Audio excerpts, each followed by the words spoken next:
¿Me escuchan? Sí, sí.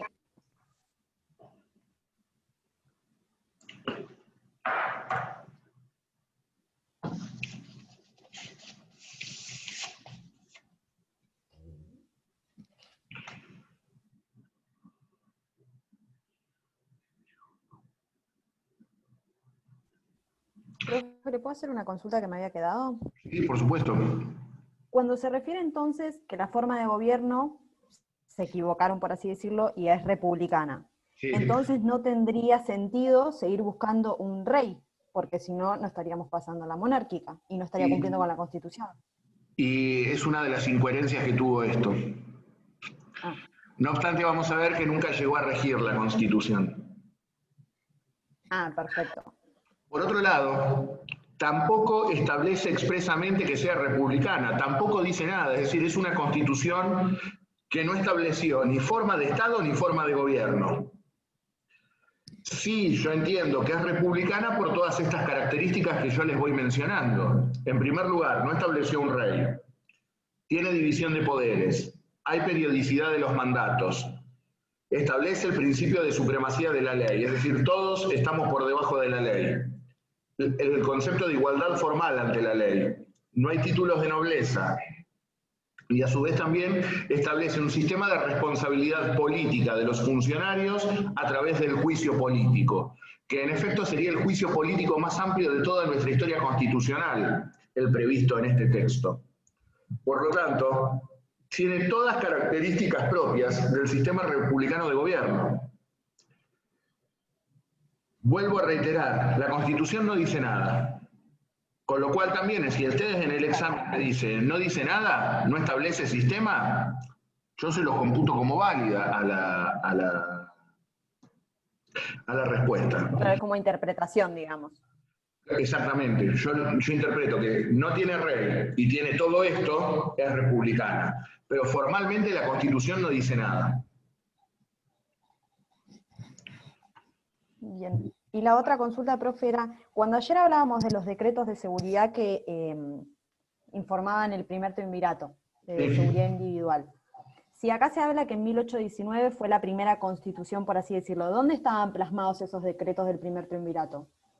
No teníamos una constitución codificada, digamos, pero estaban vigentes esos decretos.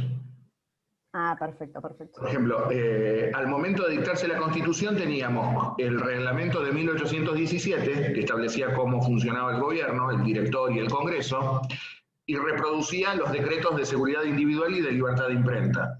Lo propio había hecho el Estatuto de 1815, el que vimos hoy que se usó para convocar al Congreso de Tucumán. Es decir, hasta que se dictó esta Constitución, teníamos estatutos o reglamentos que precisamente regulaban el gobierno y como sistema de derechos y garantías los dos decretos del triunvirato que se mantuvieron vigentes. Perfecto, muchas gracias.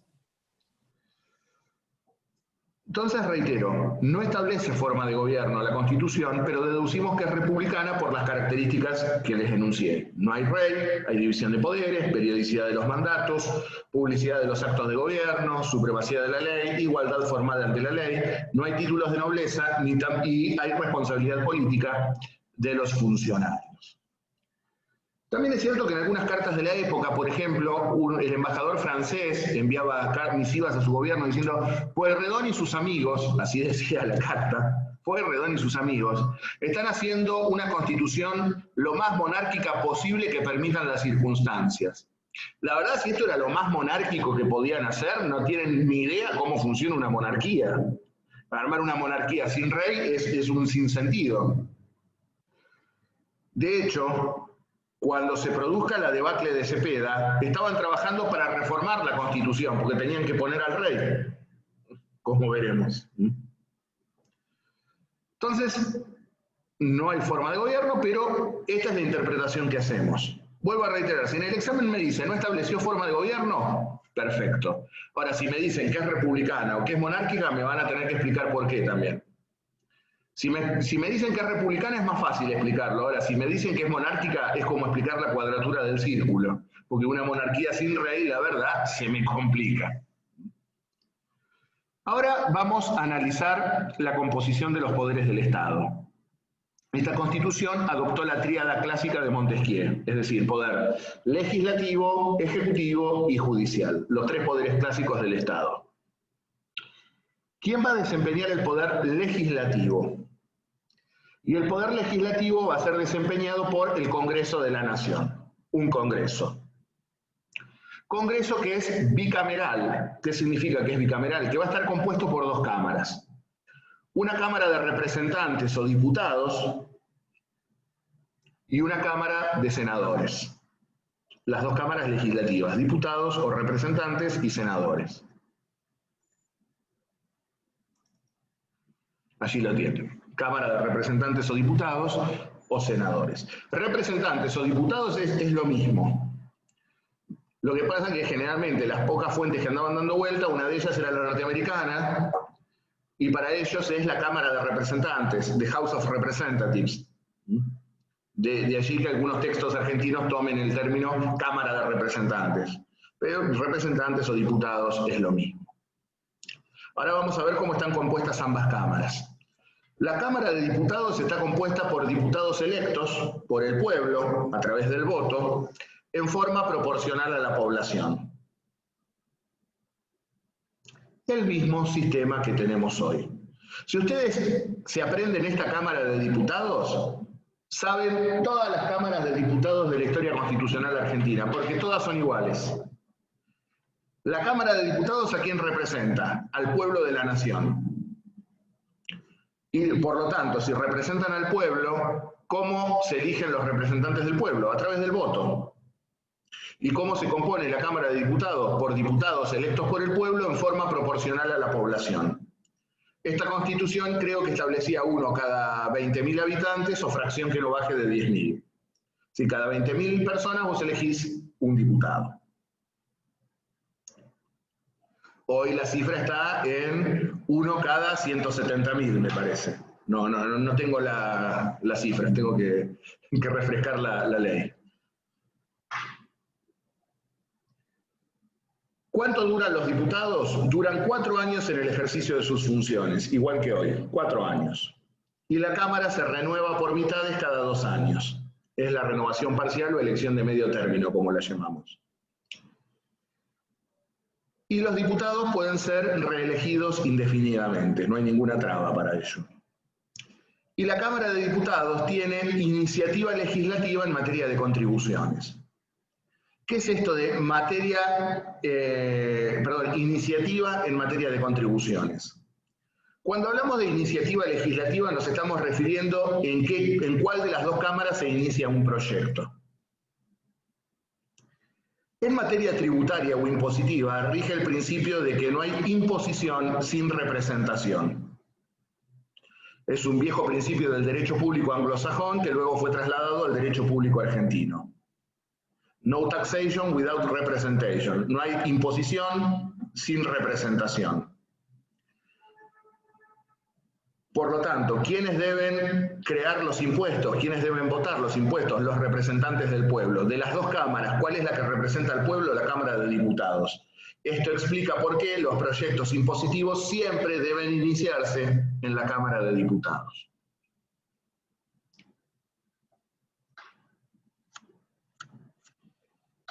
Esta es la Cámara de Diputados. Hoy también, diputados también sigue manteniendo, obviamente, la iniciativa en materia de contribuciones o impuestos. Ahora nos vamos al Senado. El Senado que vamos a ver ahora no tiene absolutamente nada que ver con el Senado que tenemos ahora. ¿Por qué digo esto?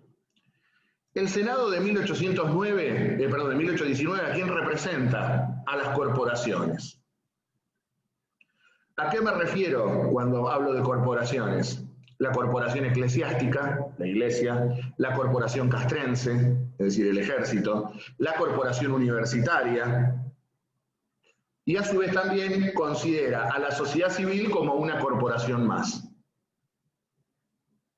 Por lo tanto, fíjense la composición: un obispo, 3 eclesiásticos elegidos por el cabildo eclesiástico, 3 militares que eran elegidos por el Poder Ejecutivo, que debían tener un grado superior a coronel mayor, un representante por cada universidad. Para 1819 teníamos 2 universidades, Córdoba y Chuquisaca. Chuquisaca, táchenla porque hemos visto que el Alto Perú está en manos realistas, por lo tanto estaba en manos españolas. Así que la única universidad que teníamos era la de Córdoba. Luego dice, tantos senadores de la clase civil como provincias hubiese. ¿A qué se refiere a esto? Toma a la sociedad civil como una corporación. ¿Y cuántos senadores va a elegir esta corporación civil, la sociedad civil? Y para poner un número pusieron, bueno, tantas como provincias hubiese. ¿Cuántas provincias había en 1819? Buenos Aires, Santa Fe, Córdoba, Cuyo, Tucumán y Salta. Las 6 provincias que teníamos. Por lo tanto, si dice tantos senadores de la clase civil como provincias haya y tengo 6 senadores, perdón, de 6 provincias, voy a tener 6 senadores. Esto no significa que cada provincia elegía un senador, ¿eh? Si tengo 6 provincias, se eligen 6 senadores, pero los senadores se elegían por un sistema complicadísimo de triple vuelta, que antes lo explicábamos, lo tomábamos, la verdad no tiene sentido. Y quien tenía una banca también en el Senado era el director de Estado saliente, es decir, el titular del Poder Ejecutivo que terminaba su mandato. Como no es bueno que el hombre se quede desempleado, terminás tu mandato como director y seguís teniendo un sueldito del Estado. Pasás a ser senador. Y fíjense qué disparate lo que duraban los senadores. 12 años. 12 años duraban los senadores y la Cámara se renovaba por tercios cada 4 años. En los sistemas políticos esto generalmente es así, a tal punto que al diputado siempre se le dice la Cámara joven y al Senado la Cámara vieja. ¿Por qué esto? Porque generalmente los diputados duran menos, el requisito de edad para ingresar es mucho menor y se renueva permanentemente. En cambio, los senados están puestos para hacer de contrapeso a la otra Cámara. Generalmente los senadores duran más, se ponen más requisitos para su ingreso y es mucho más lenta su renovación. Una Cámara democrática, como se decía en la jerga norteamericana, y una Cámara conservadora, para actuar de contrapeso. Reitero, este Senado no tiene nada que ver con nuestro Senado actual. Después vamos a ver cuál es el rol que cumple el Senado en nuestra Constitución actual. Ahora está este Senado corporativo, raro, los obispos, los curas, los militares, la universidad. Este es el Senado. Muchas cosas son puramente teóricas porque nunca rigió la Constitución, por lo tanto, hay preguntas que no tienen respuestas, pero bueno, es lo que hay. La damos porque fue la primera Constitución que tuvimos. ¿Alguna pregunta con respecto al Senado o a diputados? Yo no entendí en cuanto, perdón, que decía de la iniciativa legislativa. Sí. Eso no entendí la parte esa. Los proyectos de impuestos sí o sí deben iniciarse en la Cámara de Diputados. A eso se refiere. Listo, gracias. La iniciativa es que en qué Cámara debe iniciarse un proyecto. Los proyectos de impuestos siempre deben iniciarse sí o sí en la Cámara de Diputados.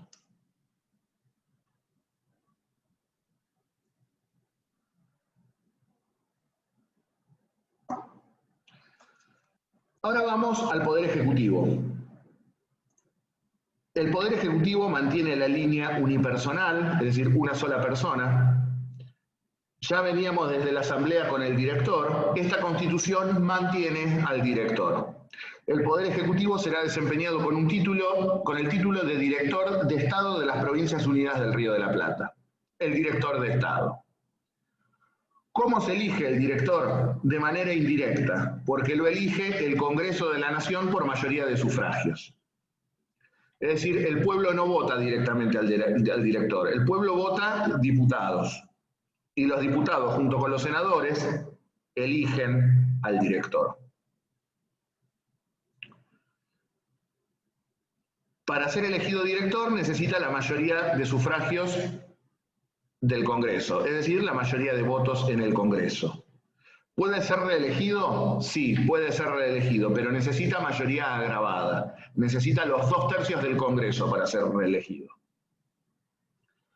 Va a durar 5 años en el ejercicio de su mandato, y en caso de acefalía, cuando hablo de acefalía me refiero a ausencia, destitución o muerte del director, lo reemplaza el presidente del Senado.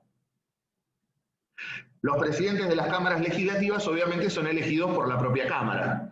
El Senado elige a su propio presidente y diputados elige a su propio presidente. Esta Constitución no preveía la figura de un vicedirector, por lo tanto directamente en caso de ausencia lo reemplaza el presidente del Senado. Obviamente lo reemplaza en forma provisoria hasta que se elija un nuevo director. Este es el director de Estado. ¿Alguna pregunta?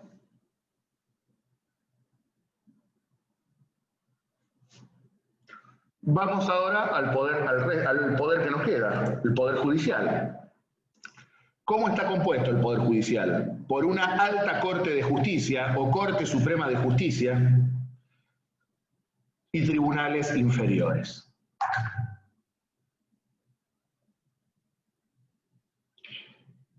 Una aclaración. Generalmente, me suelen decir en los exámenes, el Poder Judicial estaba compuesto por 7 jueces y 2 fiscales.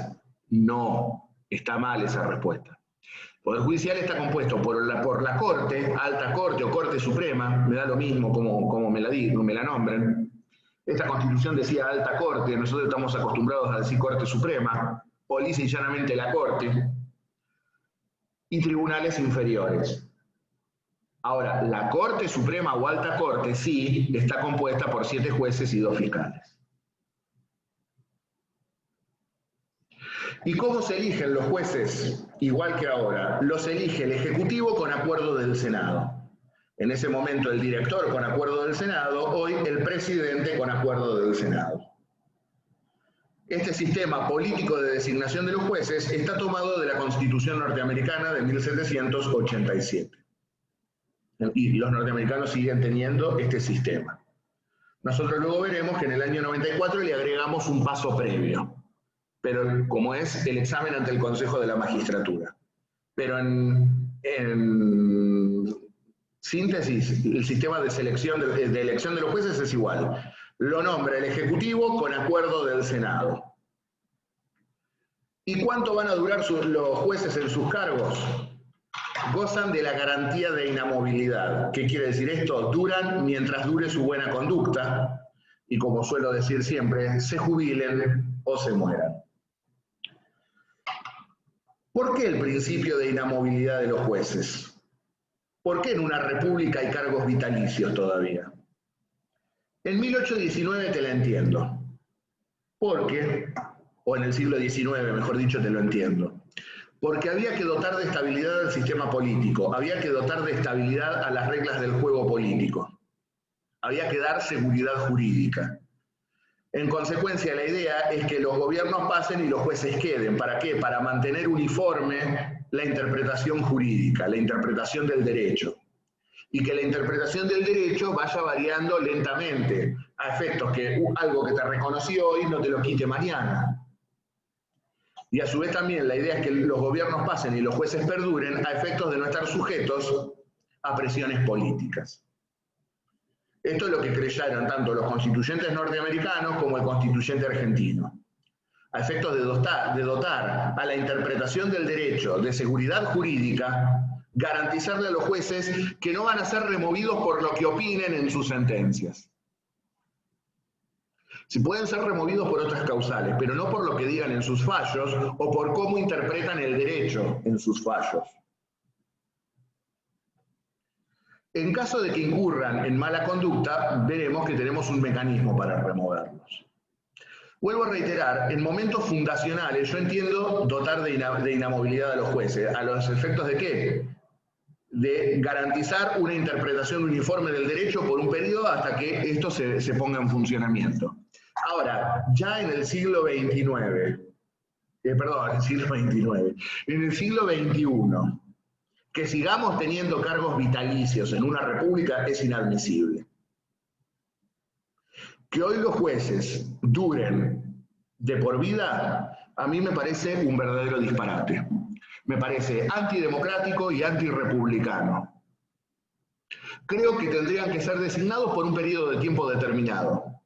Por ahí es correcto que no se mantengan lo que dura un gobierno, para que no hagan politiquería. Pero que, por ejemplo, hayamos tenido un juez en la Corte, como fue el doctor Fait, casi 32 años en el gobierno, en la Corte. Es decir, desde la democracia habíamos tenido a Fait como juez. ¿Es admisible que en una república un tipo esté 32 años ejerciendo un cargo? Considero que sí, que tienen que durar, que tienen que estar inmunizados de toda presión política, pero garantizando la periodicidad de los mandatos propia de una república. Y la otra cuestión polémica de los jueces, obviamente, es la intangibilidad de sus remuneraciones. Es decir, que no se les puede modificar el sueldo mientras duran en el ejercicio de su cargo. Con lo cual incluye la célebre discusión acerca de si los jueces deben pagar o no impuesto a las ganancias. Obviamente, si yo le pregunto, ¿los jueces tendrían que pagar ganancias? Todos me contestarían al unísono que sí, que paguen. Yo, en cambio, tengo una postura distinta, pero no por defensa de los jueces. Considero que los jueces no deben pagar ganancias porque considero que ningún asalariado debe pagar ganancias, porque el salario no es ganancia, es salario. Por lo tanto, no tienen que pagar ganancias ni el juez, ni el empleado, ni el trabajador autónomo. Las ganancias que las paguen las empresas privadas, con cierta rentabilidad, que lo paguen las multinacionales, que lo paguen las grandes empresas. Pero ¿cómo le vas a hacer pagar impuesto a las ganancias a un laburante? Ahora, en este momento yo creo que para garantizar la igualdad ante la ley, un gesto sería que pagaran ganancias. Porque además es muy loco, porque por ejemplo acá en provincia pagan ganancias los empleados y no los jueces. Está todo al revés. Es un debate que nos debemos como todos aquellos que formamos parte del quehacer jurídico. Que nos debemos los que formamos parte del Poder Judicial, los que ejercen el derecho desde la profesión, los docentes universitarios. Es un debate profundo que hay que dar la cuestión del Poder Judicial. Máxime en estos momentos donde está en trámite una reforma judicial, me parece que es un debate que requiere un amplio consenso. Sin dudas, el Poder Judicial, así como está, no puede seguir. Está en crisis completamente. Ahora bien, yo les dije que duraban mientras dura su buena conducta. ¿Qué pasa si incurren en una inconducta o no se portan bien? Lo propio que le ocurre a cualquier funcionario del Estado que forma parte de los otros poderes. Puede ser removido a través de un mecanismo que se denomina juicio político. El juicio político es el mecanismo constitucional para remover a un funcionario de su cargo por haber incumplido sus deberes como tal, o por haber incurrido en alguna de las causales que expresamente prevé la Constitución. ¿Quién es el encargado de llevar a cabo el juicio político? El Congreso de la Nación. El Congreso, el Poder Legislativo, es el encargado de llevar a cabo el juicio político.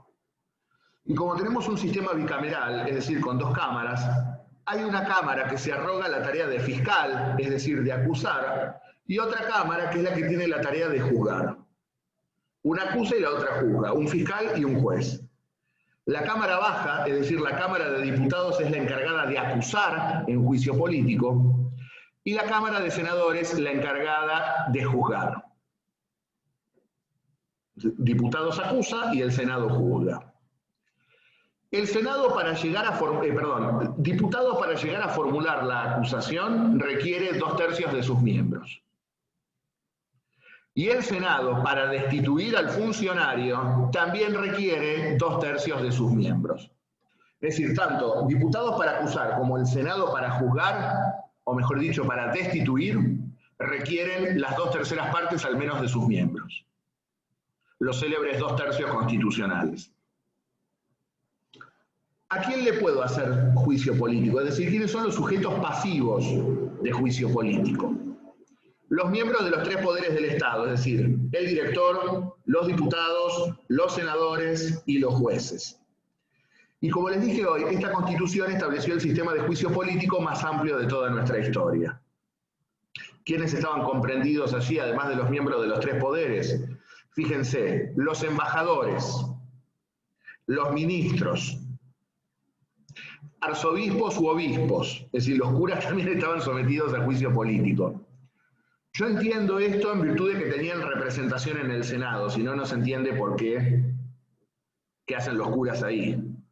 Los generales del ejército, lo que también lo interpreto en clave de cómo estaba instituido el Senado.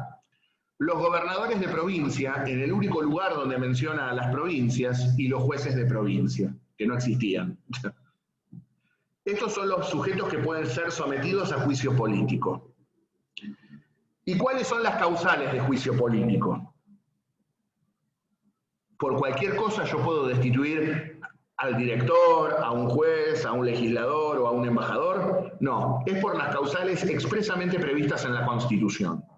¿Cuáles son esas causales? Allí lo dice, traición. Si fuera por traición tendríamos que haber juzgado a tanta gente. Concusión.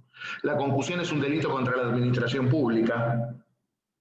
Implica hacer o dejar de hacer algo para beneficiar a otro. Esa es la concusión. Malversación de fondos públicos. Cuando hablamos de malversación no está referido a quedarse con algo ajeno. La malversación es, por ejemplo, cuando una partida presupuestaria está diseñada para hacer A y yo la usé para hacer B. No necesariamente implica una coima o un retorno, sino que yo no cumplí con la ley de presupuesto. Lo que tenía que usar para A lo terminé usando para B. No significa que haya sido un delito penal, pero sí hay una irregularidad en el ejercicio del presupuesto. Luego dice, infracción de la Constitución, es decir, cualquier violación a la Constitución, también tendríamos que seguir juzgando gente desde hace tanto, y otros que merezcan pena de muerte o infamante. Obviamente, en 1819 todavía estaba vigente la pena de muerte. ¿Y cuál es el efecto del juicio político? Remover al funcionario de su cargo. ¿El juicio político para qué lo tenemos? Para desplazar al funcionario de su cargo. ¿Esto significa luego imponerle una pena? No. Porque el juicio es de naturaleza política, es al efecto de verificar que se ha cometido la inconducta y destituir al funcionario de su cargo. En caso de verificarse la existencia de un delito, deberá juzgar la justicia ordinaria. O si se considera que es responsabilidad civil, la justicia civil. Es decir, el juicio político, ¿para qué lo tengo? Solamente para destituir al funcionario. Si es responsabilidad civil o penal, deberá juzgar luego la justicia civil o la justicia penal.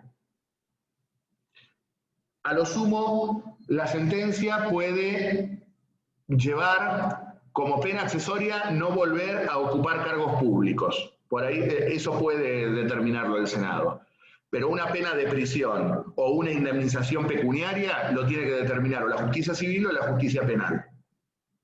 Ejemplo concreto, con la destitución del ex jefe de gobierno de la ciudad de Buenos Aires, Aníbal Ibarra, como consecuencia de la tragedia de Cromañón. Se le sustanció el juicio político en la legislatura porteña y se consideró que era responsable político por lo que había ocurrido. Sin embargo, luego se consideró que no había delito penal ni que tampoco correspondía indemnización civil. Es decir, había incumplido, había habido negligencia, había habido un mal desempeño en el ejercicio de la función, pero no alcanzaba para configurar delito penal. Se le sustanció el juicio político y se lo destituyó porque había incumplido la Constitución porteña y muchos deberes de funcionario público. Ahora, no llegó al delito penal. ¿Se lo destituyó? Sí. ¿Se le impuso pena? No, porque la justicia consideró que no había delito. ¿Entienden cómo funciona el sistema? El juicio político es solamente para desplazar al funcionario de su cargo. Si se considera del juicio político surgiese que ha habido un delito penal, deberá juzgar la justicia penal. ¿Se entiende la idea? Y para ir terminando, me quedan dos cuestiones: el mecanismo de reforma y los derechos y garantías. Con respecto a los derechos y garantías no los voy a desarrollar, dejo para que ustedes lean la Constitución, porque son los derechos y garantías clásicos del constitucionalismo liberal. Es decir, básicamente los mismos derechos y las mismas garantías que hemos visto en el decreto de seguridad individual y de libertad de imprenta. Para no andar repitiendo a cada rato lo mismo, vale lo que hemos explicado cuando dimos el decreto de seguridad individual. Y con respecto a la reforma constitucional, esta es una constitución rígida. Es decir, ¿qué significa constitución rígida? Que para su modificación requiero un procedimiento distinto y más agravado que para la formación y sanción de la ley común. Algo muy propio de los primeros albores del constitucionalismo clásico, que tendió a dotar de estabilidad al sistema poniendo trabas para las reformas constitucionales. Es decir, yo no puedo reformar a la Constitución como una ley común, sino que tengo un procedimiento diferente y más agravado que para el de formación y sanción de la ley común. En la Constitución del 19, ¿quién lleva a cabo la reforma? El propio Congreso. Es decir, el Congreso no solamente actúa como órgano legislativo, sino que está dotado de poder constituyente derivado. Es decir, tiene la facultad de reformar la Constitución. ¿Cómo es el mecanismo? Se requiere 1/4 de cada Cámara para presentar la moción de reforma. Ahí dice censura, pero porque hay un error de tipeo, es moción de reforma. Es decir, necesito 1/4 de cada Cámara para presentar el proyecto. ¿Me siguen? Con 1/4 presento el proyecto. Luego requiero 2/3 de cada Cámara para reformar la Constitución. 2/3 en diputados y 2/3 en senadores. Se sancionó la reforma. ¿Esto significa que ya está vigente? No. Debe pasar al Ejecutivo para su promulgación. Si el Poder Ejecutivo la promulga, si el director la promulga, reformé la Constitución. Ya está, se terminó. Ahora, puede ser que el Poder Ejecutivo la vete. ¿Qué pasa en caso de veto? Vuelve el proyecto al Congreso. Y si el Congreso insiste, cada Cámara insiste, con 3/4 de los votos, se reformó la Constitución. Ya no puede volver al Ejecutivo. El Congreso venció el veto con las 3/4 partes y se reformó la Constitución. Este es el mecanismo de reforma. Seguramente después cuando lo lean le van a surgir dudas con respecto a esto, porque parece chino básico escrito así. No tuvo vigencia esta Constitución por los motivos políticos que vamos a ver la clase siguiente, así que hay muchas preguntas prácticas que no tienen respuesta porque nunca tuvo vigencia. Esto es lo que tenemos que estudiar de la Constitución de 1819. Así que con esto vamos dejando la clase de hoy. Ger, Sí. tenés una pregunta en el chat. ¿Qué me están preguntando? Bueno, ya te digo. Te preguntan si se discutió la elección democrática de los jueces o si alguna vez se planteó una reforma en este sentido. No, eso es propio del siglo XXI. Eso es propio comenzó a discutirse con el retorno a la democracia en 1983. En el siglo XIX era impensado discutir estas cosas. No había mayor debate, no piensen que en 1819 sobraban los constitucionalistas. En efecto, el proyecto de esta constitución lo redactó el deán Gregorio Funes, aquel mismo que había formado parte de la Junta Grande, y agarró lo poco que había a mano. No piensen que el derecho constitucional estaba desarrollado y había constituciones por todos lados para usar como modelo. Tenías la de Cádiz, tenías las francesas y la experiencia norteamericana, no había mucho para agarrarse y discutir. En efecto, casi ni se discutió el proyecto. Y como les digo, este sistema de poder judicial está tomado del modelo norteamericano. En efecto, la Constitución de 1853, vigente con reformas, tiene exactamente el mismo modelo. Recién en la Convención de 1994 comenzará a discutirse el tema del mecanismo de elección de los jueces. Pero hasta durante prácticamente todo el siglo XIX y gran parte del siglo XX esto ni se discutía. Ni se discutía. Profe, una consulta. Creo que en la diapositiva 32, si no me equivoco, se estaba hablando de la elección mediante un sufragio. Si tenemos en cuenta o interpretamos que esta forma de gobierno es republicana, entonces estaríamos hablando de que el sufragio proviene del pueblo. Pero en este caso, ¿quiénes impartían el sufragio? ¿Quiénes estaban dentro del mismo? Tiene el mismo sistema de ciudadanía restringida que tenían los proyectos de la Sociedad Patriótica y de la Comisión Oficial en la Asamblea del 13. No podían votar los criados a sueldo, los peones jornaleros, los soldados de línea, ni los analfabetos por el término de 10 años. Es decir, era una constitución oligárquica en ese aspecto. Y ahí tendríamos otra característica de que podría no ser republicana por eso mismo. No, es republicana, no es democrática, son dos cosas distintas. Ah, bien, perfecto. Recién de democracia a través del voto vamos a poder hablar con la ley Sáenz Peña en 1912 y la breve experiencia federal en el siglo XIX. Hay cosas que llevaron su tiempo discutirlas y lograrlas. Perfecto, muchas y gracias. veremos que fue el Partido Federal el que defendería el voto popular en la próxima Convención Constituyente, que es en 1824. Yo no me meto con la ciudadanía en 1819, porque como sí se debatió en 1826, prefiero darla en la Constitución del 26. Pero veremos que es el mismo concepto restringido de ciudadanía. Bien. Lo que les quería decir, ya les voy diciendo, ¿cuándo vamos a hacer el primer parcial? Para que ya tengan una fecha cierta. Después vemos si llegamos o no llegamos, obviamente. Pero mi idea es estar haciéndolo el miércoles 16 de octubre.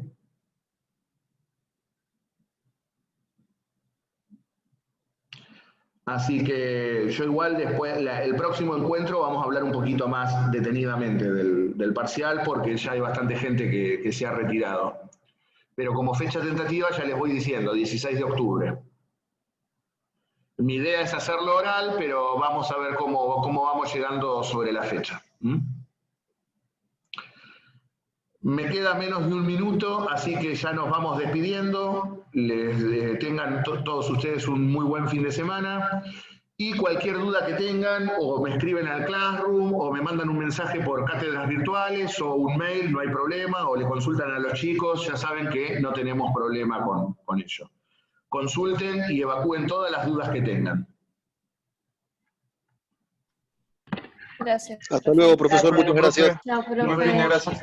Buen fin de.